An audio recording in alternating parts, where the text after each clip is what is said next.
Os patróns maiores de Ribeira, Noia e Rianxo impuxéronse por aplastante maioría os seus rivais nas urnas. No pósito ribeirense, os membros da candidatura de José Antonio Pérez ocupan a totalidade dos postos da Xunta Xeral, o que garante a súa reelección. Situación similar en Noia, onde Santiago Cruz conta coa maior parte de apoios nos tres sectores. A pesar da abrumadora maioría, a xornada non estivo exenta de polémica en Noia, onde varios opositores denunciaron irregularidades no censo, o que lle impediu a varios socios exercer o seu dereito ao voto. A este respecto, o patrón maior en funcións explicou que o listado de socios censados foi publicado nos prazos e tempos establecidos, sen que se presentase reclamación algunha.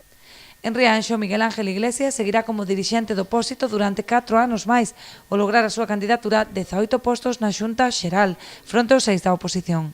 Menos claras están as cousas noutras confrarías, como Cabo de Cruz, A Pobra ou Porto do Son, onde os actuais dirixentes non optaban á reelección. En Aguiño, José Antonio Santamaría figura entre os vogais máis votados, pero haberá que agardar a elección do patrón maior para saber se repite no cargo. En Muros si repite Daniel Formoso, e en Portosín Iván Carreño conta con moitas papeletas para revalidar o cargo. Aínda así, haberá que agardar ata o 25 de outubro, cando se resolverá a elección definitiva de patróns e vicepatróns, para coñecer a composición final nas novas directivas dos pósitos barbanzáns.